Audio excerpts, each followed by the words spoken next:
Consent है, लेकिन क्या वो वैलिड कंसेंट है या सिर्फ दिखावा? अगर किसी ने हाँ बोला लेकिन डर के साथ या झूठ के बेस पर, तो क्या लॉ उसे कंसेंट मानता है? आज हम डिकोड करने वाले हैं फायरी सेक्शन 28 भारतीय न्याय संहिता 2023, जो बताता है हर कंसेंट नहीं होता। Section 28 BNS, consent known to be given under fear और मिसकंसेप्शन। देखिए, क्रिमिनल लॉ का एक गोल्डन रूल है, consent must be free, voluntary and informed. Section 28 एक नेगेटिव डेफिनेशन देता है। ये बताता है कि कब कंसेंट वैलिड नहीं होता। ये सेक्शन कहता है अगर कंसेंट दिया गया है फियर के अंडर या मिसकंसेप्शन ऑफ फैक्ट या झूठ के बेस पर, तो अक्यूज्ड को पता है या उसे पता होना चाहिए था, तो ऐसा कंसेंट लॉ के नज़र में कंसेंट है ही नहीं। ये सेक्शन एक 2 लेयर टेस्ट अप्लाई करता है। 1. विक्टिम का स्टेट ऑफ माइंड, फियर या मिसकंसेप्शन। 2. अक्यूज्ड का नॉलेज या रीजन टू बिलीव।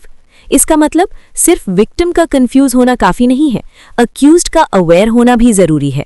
और ये सेक्शन स्पेशली प्रोटेक्ट करता है intoxicated persons of unsound mind, children. Simple language में, अगर कंसेंट फ्री नहीं है तो वो लीगली जीरो है। सेक्शन 28 का कोर कॉन्सेप्ट है consent in form versus consent in substance. मतलब किसी ने येस बोला, इसका मतलब ये नहीं कि वो लीगली वैलिड है। लॉ ये चेक करता है क्या वो फियर फ्री था, क्या वो सच्चाई पे बेस्ड था, क्या वो समझ के दिया गया था। पर्पस समझो। नंबर 1, कोअर्जन से प्रोटेक्शन। अगर किसी को धमका के हाँ बुलवाया, इनवैलिड। नंबर 2, डिसेप्शन से प्रोटेक्शन। अगर झूठ बोल के कंसेंट लिया, इनवैलिड। नंबर 3, ऑटोनॉमी का protection. Consent equals free will. अगर फ्री विल ही नहीं है तो कंसेंट भी नहीं है। नंबर 4, अक्यूज्ड की अकाउंटेबिलिटी। अगर उसे पता था कंसेंट डिफेक्टिव है, वो गिल्टी होगा। नंबर 5, वल्नरेबल लोगों की सेफ्टी।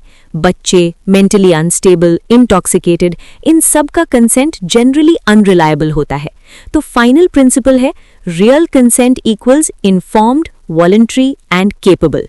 अब आते हैं इसके एसेंशियल इंग्रेडिएंट्स पर डीप ब्रेकडाउन के साथ। Number 1, fear of injury. अगर कंसेंट दिया गया है किसी थ्रेट के अंडर, जैसे मारने की धमकी, जॉब लॉस या रेप्यूटेशन डैमेज, तो वो कंसेंट वैलिड नहीं है। इंपॉर्टेंट, फियर रियल होना चाहिए, डायरेक्ट लिंक होना चाहिए कंसेंट से। ये चॉइस नहीं, कंपल्शन है। Number 2, misconception of fact. अगर कंसेंट किसी झूठ या गलत फैक्ट पे बेस्ड है, जैसे fake identity, false promise of marriage या मेडिकल मिस इन्फॉर्मेशन, तो कंसेंट इनवैलिड है। नोट, फैक्ट होना चाहिए मटीरियल, जो डिसीजन को अफेक्ट करे।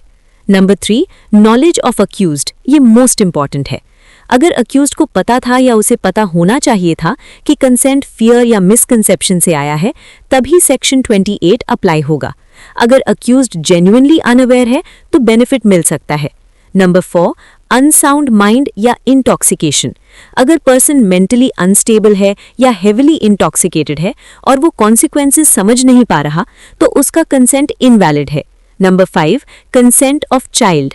अगर चाइल्ड एक्ट का नेचर समझ ही नहीं पा रहा, तो कंसेंट का कोई वैल्यू नहीं है। ये कैपेसिटी बेस्ड टेस्ट है। अब इसका डिफरेंस समझिए। No consent versus vitiated consent. No consent का मतलब है सीधा मना करना, और विशिएटेड कंसेंट का मतलब है हाँ बोला पर लीगली फेक है। लॉ दोनों को सेम ट्रीट करता है। अब आते हैं इसके केस लॉज पर। Number 1, Uday versus state of Karnataka. Court ने बोला हर फेल्ड प्रॉमिस मिसकंसेप्शन नहीं होता। अगर शुरू से फ्रॉड इंटेंशन नहीं था तो कंसेंट वैलिड हो सकता है। Number 2, Deepak Gulati case. Fake promise of marriage करके सेक्सुअल कंसेंट लिया। कोर्ट ने कहा ये डिसेप्शन है, consent invalid. Number 3, Samira Kohli case. Medical law. Doctor ने एक्स्ट्रा सर्जरी की बिना कंसेंट के। कोर्ट, कंसेंट स्पेसिफिक और इन्फॉर्म्ड होना चाहिए, वरना इनवैलिड। अब इसके इलस्ट्रेशंस देखते हैं। Number 1, threat consent. अगर किसी को बोला साइन करो वरना फैमिली को हार्म करेंगे, कंसेंट दिया पर फियर में, invalid. Number 2, false promise. Marriage का झूठा प्रॉमिस करके रिलेशन बनाना, misconception, consent invalid. Number 3, intoxicated consent. कोई बंदा हेविली ड्रंक है और हाँ बोल देता है, वो समझ ही नहीं रहा, कंसेंट इनवैलिड।